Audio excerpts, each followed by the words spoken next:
अपनी बात मनवाओ reverse psychology की मदद से। दोस्तों, बचपन में हमारी मम्मी हमसे कहती थी कि बेटा बारिश में मत भीगना वरना बीमार पड़ जाओगे, लेकिन फिर भी हम जानबूझकर बारिश में भीगते थे। इसी तरह पापा कहा करते थे कि गाड़ी कभी भी तेज मत चलाओ, लेकिन शहजादे लोग फिर भी पूरी स्पीड से गाड़ी चलाने का ट्राई करते थे। अब आप सोच रहे होंगे, भला मैं ये सब आपको क्यों बता रहा हूँ? दरअसल अगर आपने नोटिस किया हो तो हम इंसानों को जिस काम के लिए मना किया जाता है, हम जानबूझकर एक्साइटेड होकर वही काम करते हैं और इसे कहते हैं psychology. Oh sorry, reverse psychology. दोस्तों, आपने आज तक साइकोलॉजी के बारे में तो बहुत कुछ सुना होगा, लेकिन शायद आप रिवर्स साइकोलॉजी के बारे में पहली बार सुन रहे होंगे। तो दोस्तों, आज हम रिवर्स साइकोलॉजी नाम की चीज आपकी लाइफ में जोड़ने वाले हैं, इसलिए हमारे साथ वीडियो के अंत तक बने रहिए। So let's begin. दोस्तों, आपने कई बार देखा होगा कि लगभग हर ग्रुप में कोई ना कोई एक बंदा ऐसा जरूर होता है जो शराब, सिगरेट जैसी बुरी चीजों से दूर रहता है, लेकिन कुछ नालायक और निकम्मे दोस्त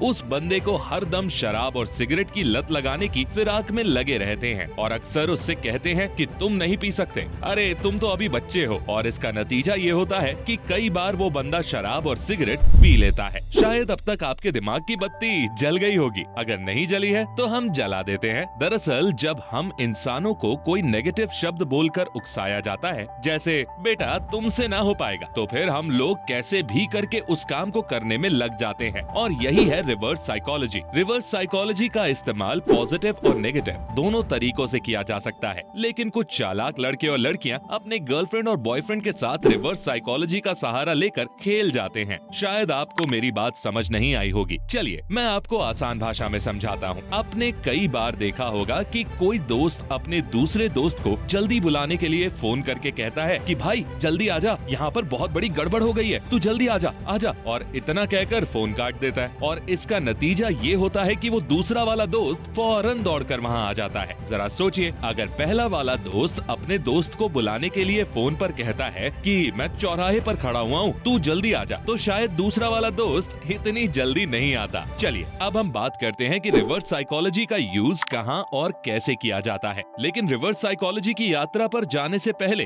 वीडियो को लाइक करना मत भूलिए। रिलेशनशिप में रिवर्स साइकोलॉजी का रिलेशनशिप में गलत तरीके से इस्तेमाल किया जाता है, जैसे कि किसी पर ब्लेम लगाना, किसी को ब्लैकमेल करना और आपसे उन बातों पर भी सहमति बनवा लेना जो बातें आपने की ही नहीं, आपसे वो गलतियां एक्सेप्ट करवा लेना जो आपने कभी करी ही नहीं। तो इस प्रकार से रिलेशनशिप में रिवर्स साइकोलॉजी को गलत तरीके से यूज किया जाता है। कभी कभी तो रिवर्स साइकोलॉजी का यूज आपके भविष्य के साथ खिलवाड़ करने के लिए भी किया जाता है। किसी भी प्रकार के रिलेशनशिप में आने से पहले आपको रिवर्स साइकोलॉजी के बारे में अच्छी तरीके से नॉलेज गेन कर लेनी चाहिए। अब हम आपको कुछ एग्जाम्पल से रूबरू करवाते हैं कि रिवर्स साइकोलॉजी आखिर में किस प्रकार से काम करती है। मान लीजिए एक लड़का है, वो पढ़ने के लिए कहीं घर से दूर है, वहीं पर वो किसी लड़की से रिलेशनशिप में है, मगर वो लड़की लॉयल नहीं है। लड़के की माँ प्रतिदिन अपने बेटे का हालचाल पूछने के लिए कॉल करती है। संयोग से इधर उसकी गर्लफ्रेंड डेली उसी समय कॉल करती है जब वो लड़का अपनी माँ से बात कर रहा होता है। और एक दिन लड़की काफी गुस्से में कॉल करती है और अपने बॉयफ्रेंड से बोलती है कि या तो तुम मुझसे बात कर लो या अपनी माँ से बात कर लो। अब तुम्हें फैसला करना है कि मुझे चुनना है या तुम्हें अपनी माँ को चुनना है। अगर तुम ऐसा नहीं करते हो तो समझ लेना कि रिलेशनशिप खत्म हो गया है। और इस तरह दोनों की रिलेशनशिप खत्म हो जाती है। इसी तरह अक्सर रिलेशनशिप में इमोशनल ब्लैकमेल भी किया जाता है। मान लीजिए कोई लड़का सुबह से अपने काम या ड्यूटी पर जा रहा है, लेकिन तभी उसकी गर्लफ्रेंड कॉल करके कहती है कि आज उसका मूड ऑफ है, तुम जल्दी से मेरे पास आ जाओ। अब ऐसे में बेचारा लड़का करे भी तो क्या करे? अपनी गर्लफ्रेंड की देखभाल करने के लिए वो अपना काम धंधा छोड़कर पूरे दिन उसके साथ पार्क में बैठा रहता है। ये जो मैंने आपसे शेयर किया है, ये थी रिवर्स साइकोलॉजी के नेगेटिव इफेक्ट्स। अब जानिए रिवर्स साइकोलॉजी का यूज करके आप किसी को कैसे अट्रैक्ट कर सकते हैं या अपनी रिलेशनशिप को कैसे लंबे समय तक चला सकते हैं। Number 1, stop being too humble.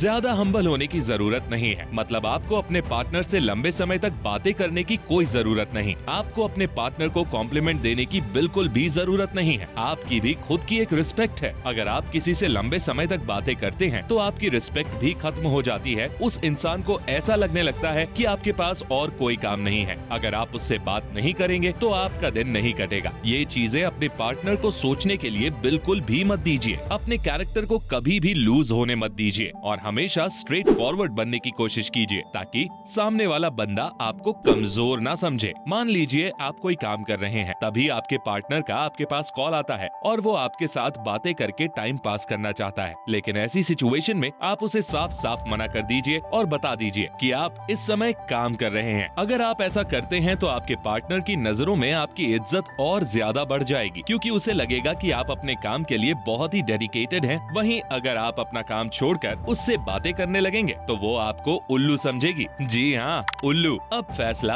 आपके हाथ में है। Number 2, give them space. दोस्तों, आपने ऐसे कई लोगों को जरूर देखा होगा जो दिन रात अपने पार्टनर के साथ चिपके रहते हैं। मेरा मतलब उनके आसपास घूमते रहते हैं। लेकिन दोस्तों, सामने वाले बंदे पर भी कभी डिपेंड ना रहें, इससे वो आपको कमजोर समझने लगेगा। कभी कभी ऐसा होता है कि अगर आपको अपने पार्टनर से बात नहीं करनी होती है तो उस दिन आपका मूड ऑफ हो जाता है और जिस दिन बात होती है तो आपको काफी खुशी होती है। लेकिन दोस्तों, अगर ये चीज आपके अंदर है तो सावधान हो जाइए। ये चीज अपने अंदर बिल्कुल भी ना आने दें। अपने पार्टनर और अपने बीच एक स्पेस क्रिएट करें। ऐसा करने से वो भी आपके ना होने का एहसास करेंगे और आप भी उनके ना होने का एहसास करेंगे। इससे रिलेशनशिप काफी स्ट्रॉन्ग हो जाएगा। Number 3, challenge them. अपने पार्टनर को हमेशा कुछ न कुछ चैलेंज देते रहें। दोस्तों, कई लोग ऐसे होते हैं जो वैलेंटाइन डे आने के एक हफ्ते पहले लड़की से पूछने लगते हैं कि मैं तुम्हारे लिए क्या लाऊं, तुम मुझसे मिलने कहाँ आओगी, वगैरह वगैरह। अब अगर आप ऐसा करेंगे तो हो सकता है कि लड़की आपको हल्के में ले ले, क्योंकि उसे अच्छी तरह से पता है वो आपको जब बुलाएगी, जहाँ बुलाएगी, आप दौड़े चले जाओगे। इसलिए ऐसा कभी न करें और वैलेंटाइन डे आने से पहले तक सस्पेंस कायम रखें। इससे आपके पार्टनर को एक अच्छा खासा चैलेंज मिलेगा और वो यही सोचेगी कि आपने अभी तक उससे वैलेंटाइन डे के बारे में कुछ भी डिस्कस नहीं किया, जबकि अगले ही दिन वैलेंटाइन डे आने वाला है। और हो सके तो उसे बता दीजिए कि आप बहुत बिजी हैं, इसीलिए थोड़ा लेट हो सकता है। वहीं आपने देखा होगा कि कुछ लोग ऐसे भी होते हैं जो दिन रात मोबाइल पर अपने पार्टनर के मैसेज का इंतजार करते रहते हैं। अगर आप भी उन्हीं लोगों में से एक हैं, तो दोस्त, आपका कुछ नहीं हो सकता। अगली बार आपका पार्टनर जब भी मैसेज करे तो थोड़ा लेट रिप्लाई कीजिए। हो सके तो 1-2 दिन बाद रिप्लाई कीजिए। ऐसा करने से आपका पार्टनर आपके लिए सीरियस हो जाएगा। अब ऐसा नहीं है कि कोई इमरजेंसी हो और आप फिर भी 1-2 दिन बाद रिप्लाई करो और पता चले इतने में रिलेशनशिप ही हाथ से निकल गई। और दोस्तों, इतना ही नहीं, चैलेंज देकर रिलेशनशिप को और भी मजेदार बनाया जा सकता है। मान लीजिए आज आपकी कोई गर्लफ्रेंड ठीक 10 बजे आपसे मिलने आ रही है, तो आप उसे कॉल करके बता सकते हैं कि थोड़ा जल्दी आने की कोशिश करना, क्योंकि तुम हमेशा लेट करती हो और आज भी तुम पक्का लेट करोगी। और जब ये बात आप अपनी गर्लफ्रेंड से बोल दोगे तो आपकी गर्लफ्रेंड कैसे भी करके 10 बजे से पहले आने की कोशिश करेगी और जब वो टाइम पर आ जाए तो उसे गले लगाकर उसकी तारीफ कर सकते हैं।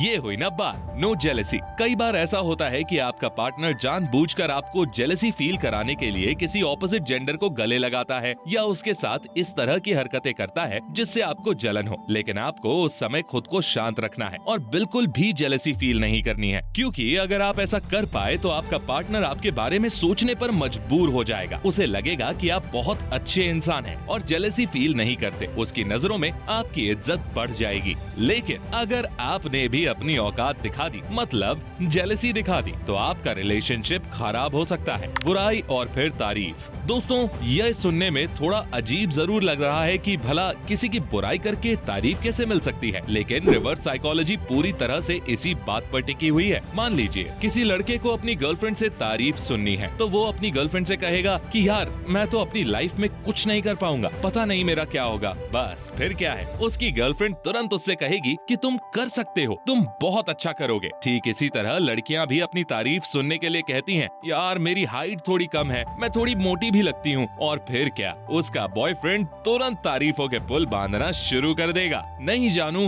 तुम बहुत अच्छी लगती हो और तुम्हारी हाइट भी बिल्कुल परफेक्ट है, वगैरह वगैरह। तो दोस्तों, अब जाने का टाइम हो गया है, लेकिन अगर आपने हमारी इस वीडियो से कुछ भी सीखा हो जो आपके रिलेशनशिप में काम आने वाला है, तो वीडियो को लाइक करके ही जाना और हमारे इस चैनल को सब्सक्राइब कर लीजिए, क्योंकि हम ऐसे कई साइकोलॉजिकल फैक्ट लाते रहेंगे जो आपकी जिंदगी आसान कर देंगे। मिलते हैं अगले वीडियो में, तब तक के लिए take care, tata, bye bye.